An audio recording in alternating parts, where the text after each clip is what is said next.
Chosen one. Everything is a win when the goal is experience. Valerie, talk to him. Because when you stop chasing outcomes and start honoring experiences, you can't lose. Everything that happens, every setback, every win is alchemy. It's the universe refining your frequency, shaping you for what's next. You stop defining success by results and start defining it by evolution. People always talk about timelines and how to jump timelines and how to, shift timelines.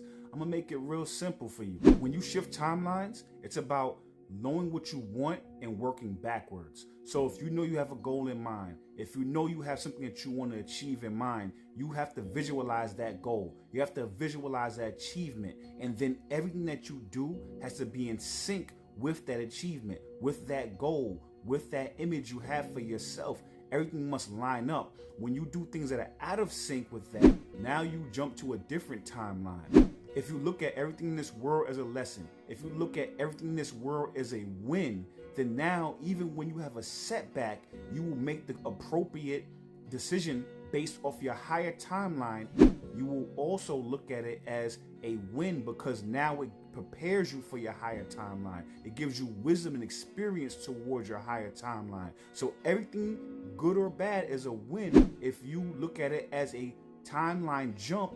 It now is going to propel you to where you need to be or give you the experience and the wisdom and the stick-to-itiveness. It's preparing you for where your higher self is taking you. Valerie, talk to him.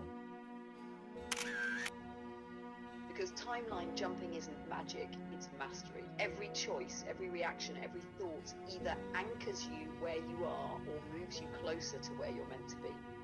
When you respond from wisdom instead of wounds, that's a timeline shift.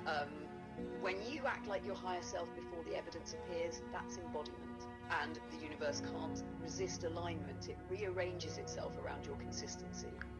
Have you ever seen the yin and yang symbol, right? So you have the light with a little bit of dark in it and a dark with a little bit of light in it. So now what you do, and when you look at the world, when you look at every experience as a win, whether it's a lesson or a blessing, when you look at the world in that fashion, right? So that means that, say if you are having a bad experience, the dark, right? You're having a bad experience and you have that little bit of white in that circle in there, right? That little bit of white circle.